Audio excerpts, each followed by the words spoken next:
বৰ্তমান মোৰ ৰেডিঅ'টোৱে লগ ৰেডিঅ'টো যদি কিবা কাৰণত নাবাজে নহয় মোৰ ঘৰৰ কোনোবা এটা নাইকিয়া তেনেকুৱাহে মোৰ অনুভৱ হয়। মই মানে এটা এই ৰেডিঅ'টোৰ জৰিয়তে এটা মানুহ কেনেকৈ মানুহ হৈ থাকিব পাৰে সেই বিষয়ে মানে অনুপ্ৰেৰণা পাই আছোঁ। 1985 চনত মই যেতিয়া বাগান ছাপ্লাই কৰি আছিলোঁ তেতিয়াই লোৱা এইটো 85-86 চনৰ ভিতৰতে লোৱা খাটাং। কিমান টকা দি লৈছিলে এইটো? তেতিয়া মই 850 টকা দি লৈছোঁ। কি ৰেডিঅ' এইটো? Philips commander.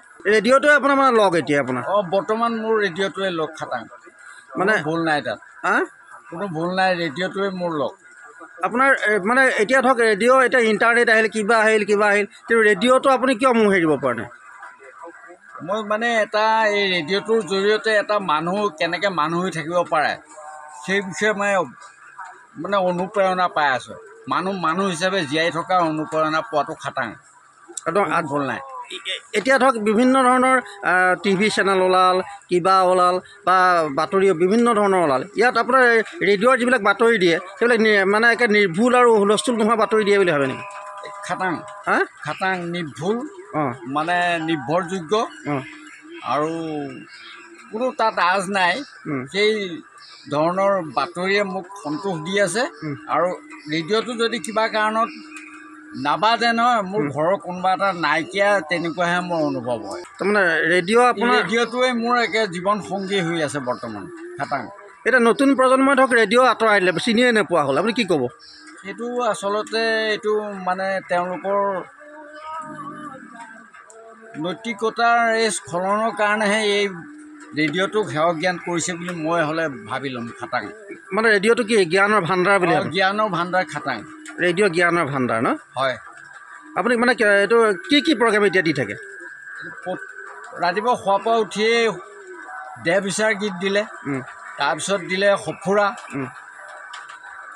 জীৱনৰ দিশবাণী, জুয়ে পৰা সোণ, সুৰৰ সাতসৰী আৰু বিভিন্ন নাটকবিলাকে বিশেষকৈ মোক বেছি আকৃষ্ট কৰে। এইটো খাটাং। তাহানি ঘিনাই সাঁতোলা, তাৰপিছত ঘন শইকীয়াৰ এইবিলাক নাটকবিলাক আপুনিতো শুনিছে? শুনিছোঁ। এতিয়া তেনেধৰণৰ নাটক এতিয়া বাজে নাবাজে? খাটাং ইয়াত দি থাকে। নাটকৰ কাৰণেই মই বেছি মানে মনপুত, মানে নাটক শুনি থাকোঁ খাটাং। নাটক শুনি থাকে ন? হয়, নাটক মই বৰ ভাল পাওঁ। ৰেডিঅ'ৰ নাটক মানে মই ভাওনাৰ প্ৰতি মই আকৃষ্ট, তাতে এইবিলাক নাটকবিলাক দি থাকিলে মোৰ মনটো বৰ ভাল লাগে। মানে এতিয়া আপুনি নতুন প্ৰজন্মক কি ক'ব আচলতে ৰেডিঅ' সম্পৰ্কত? আচলতে এইটো মই নতুন প্ৰজন্মক এটা অনুৰোধ কৰিম যে তেওঁলোকে ৰেডিঅ'ৰ মাজলৈ সোমাওক। আৰু আজিকালি মোবাইল ফোনতে ৰেডিঅ'ৰ প্ৰগ্ৰেম আছে খাটাং, আৰু বিচাৰিলে পাব। স্মাৰ্টফোন আজিকালি সকলোৰে মাজতে উপলব্ধ। গতিকে এই স্মাৰ্টফোনৰ জৰিয়তে দূৰ শিক্ষা প্ৰশিক্ষণকে আদি কৰি ইত্যাদি গোটেই বস্তুবিলাকৰ মাজত মানে এটা নতুন প্ৰজন্ম ভাল ৰাস্তাৰ এটা পথ প্ৰদৰ্শক হিচাপে ৰেডিঅ'টোক আঁকোৱালি লোৱাটো মই আহ্বান কৰিছোঁ তেওঁলোকক।